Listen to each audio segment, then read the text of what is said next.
नमस्कार, आप देख रहे हैं न्यूज फॉर नेशन और मैं हूं प्रियदर्शन।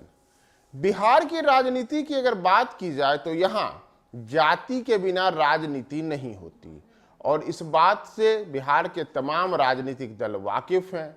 इसलिए राजनीतिक दलों की जो मुख्य ताकत है वह यहाँ की जातियां हैं।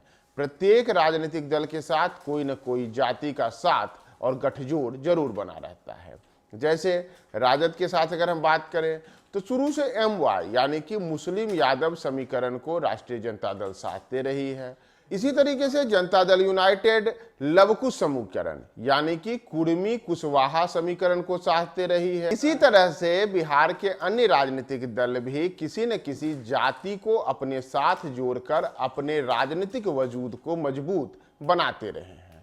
तो अगर हम बात करें भारतीय जनता पार्टी की तो भारतीय जनता पार्टी के साथ भी शुरू से एक दौर रहा है जब कहा जाता रहा है कि यह ब्राह्मण बनियों की पार्टी है। लेकिन चूंकि ब्राह्मण बनियों की ऐसी कोई संख्या नहीं है जो बिहार में भारतीय जनता पार्टी को अपने बलबूते लोकसभा और विधानसभा का चुनाव जिता दे, तो केंद्रीय गृह मंत्री अमित शाह जब पिछले दिनों बिहार के दौरे पर आए तो उन्होंने भाजपा को एक मंत्र दे दिया है और माना जाता है कि भारतीय जनता पार्टी भी अब अपने राजनीतिक कुनबे को मजबूत करने के लिए जातियों के एक बड़े गठजोड़ को साथ कर रही है और इसमें एक दो नहीं बल्कि कई जातियों के गठजोड़ को साथ में लाया जाएगा और उससे भाजपा वर्ष 2024 का लोकसभा चुनाव और वर्ष 2025 का बिहार विधानसभा चुनाव, दोनों चुनावों में बिहार में कमल खिलाने की पूरी जोरदार तैयारी की हुई है।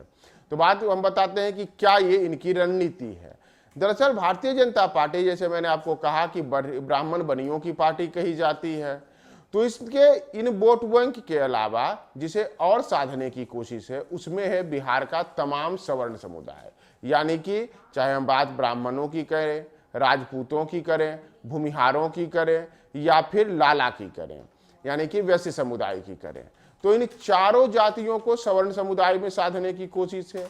लेकिन इसके बाद जो सबसे बड़ी ताकत के रूप पर भारतीय जनता पार्टी अपने साथ जोड़ने जा रही है उसमें उन्होंने एक दो नहीं बल्कि चार अपने मोहरे तैयार कर लिए हैं और ये चार मोहरे हैं चिराग पासवान, उपेंद्र कुशवाहा, जीतन राम मांझी और मुकेश सहनी। दरअसल जो चिराग पासवान है वह पासवान वोट बैंक के एकमात्र सर्वमान्य नेता माने जाते हैं। उनके पिता रामविलास पासवान ने बिहार के पासवान जाति के लोगों को एक नई पहचान दी और निस्संदेह सर्वकालिक तौर पर पासवान जाति के सबसे बड़े नेता के तौर पर रामविलास पासवान ने अपनी पहचान बनाई। चिराग पासवान भी अब अपने पिता के नक्शे कदम पर आगे चल रहे हैं और पिछले कुछ वर्षों में अगर उनकी हम राजनीतिक यात्रा को देखें तो पासवान समुदाय का बड़ा समर्थन चिराग पासवान को मिला है। भारतीय जनता पार्टी जानती है कि अगर बिहार के पासवान वोट बैंक भाजपा को समर्थन कर दें तो इससे सबसे बड़ी जो जीत होगी वह भाजपा की होगी, क्योंकि इससे महागठबंधन के जो दलितों का वोट बैंक है वह वोट बैंक पिछड़ेगा। इतना ही नहीं, दलितों का एक और समुदाय यानी कि मुसहर भुइयां समुदाय, इस समुदाय को जोड़ने के लिए भारतीय जनता पार्टी के निशाने पे जीतन राम मांझी बताए जा रहे हैं। जीतन राम मांझी मुसहर समुदाय से आते हैं, वो बिहार के पूर्व मुख्यमंत्री रह चुके हैं। लगातार बिहार के मुसहर भुइयां समुदाय के सशक्तिकरण के लिए जीतन राम मांझी आवाज उठाते रहे हैं।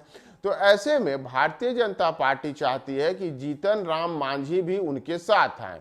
तो एक दलित नेता रामविलास पासवान के बेटे चिराग पासवान और दूसरे दलित नेता जीतन राम मांझी, दोनों का साथ अगर भाजपा को मिलता है तो यह भाजपा के लिए बड़ी ताकत होगी कि वह दलितों को वोट बैंक को अपने साथ जोड़ने में बड़े स्तर पर सफल हो जाए। इतना ही नहीं, बिहार में जातिगत तौर पर और वोट बैंक के हिसाब से बेहद मजबूत माने जाने वाले कोयरी कुशवाहा समुदाय को भी भाजपा अपनी ओर लाना चाहती है। यही वजह है कि नीतीश कुमार से अलग होकर के अब अलग पार्टी बनाने वाले उपेंद्र कुशवाहा पर भारतीय जनता पार्टी डोरे डाल रही है। भाजपा के बिहार प्रदेश अध्यक्ष संजय जायसवाल ने भी पिछले दिनों उपेंद्र कुशवाहा के साथ मुलाकात की थी। माना गया कि दोनों की मुलाकात आगे आने वाले राजनीतिक जो परिदृश्य बिहार में बदलने वाले हैं उसे लेकर के बातचीत हुई। तो उपेंद्र कुशवाहा जिस कोयरी जाति से आते हैं, उस कोयरी कुशवाहा समुदाय का बिहार में एक प्रभावशाली वोट बैंक है।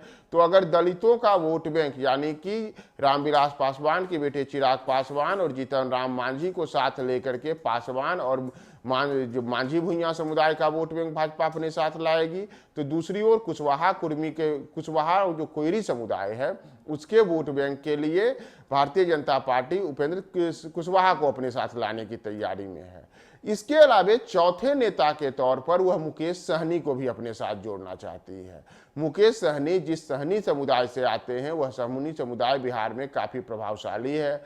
कई सीटों पर छोटे छोटे स्तर पर बड़े वोट बैंक हैं और इसका असर पिछले चुनावों के दौरान भी दिखा था।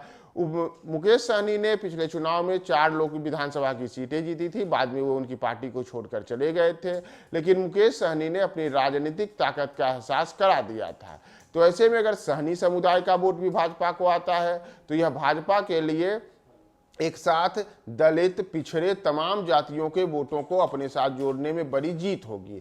साथ ही साथ अगर हम कुर्मी जाति की बात करें तो कुर्मी जाति के वोट बैंक को तोड़ने के लिए आरसीपी सिंह का भी प्लान भाजपा के पास तैयार है।